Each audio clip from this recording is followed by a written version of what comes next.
کراچی میں ہیپاٹائٹس اے اور ای کے کیسز میں خطرناک حد تک اضافہ ہونے لگا۔ بچوں کی صحت کو سنگین خطرات لاحق ہیں۔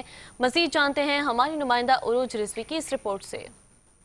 کراچی میں ہیپاٹائٹس اے اور ای کے کیسز میں تشویشناک اضافہ۔ یہ بیماریاں زیادہ تر آلودہ پانی کے استعمال کی وجہ سے پھیل رہی ہیں۔ ہیپاٹائٹس اے اور ای کا شکار زیادہ تر بچے ہو رہے ہیں۔ ماہرین صحت خبردار کر رہے ہیں کہ اگر فوری اقدامات نہ کیے گئے تو یہ صورتحال مزید خراب ہو سکتی ہے۔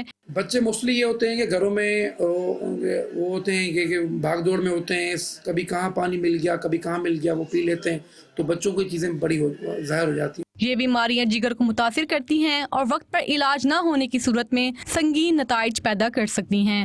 موسٹلی جو 100% میں سے 0.1% جو بچے وہ افیکٹڈ ہوتے ہیں، جن میں جا کے جگر پہ اثر ہوتا ہے اور لیور کمپلیکیشنز ہوتی ہیں اور درج کمپلیکیشن ہو جاتی ہیں، تو یہ کنٹرولیبل ہے اور ٹریٹیبل ہے۔ گندے پانی سے بچاؤ کے لیے ضروری ہے کہ پانی کو ابال کر استعمال کیا جائے یا فلٹر شدہ پانی پیا جائے۔ ہیپاٹائٹس اے اور ای کا پھیلاؤ ایک سنگین مسئلہ بن چکا ہے۔ وقت پر علاج اور احتیاطی تدابیر اختیار کر کے ان بیماریوں سے بچاؤ ممکن ہے۔ کیمرہ مین نادر بھوپالی کے ساتھ عروج رضوی، 5 نیوز، کراچی۔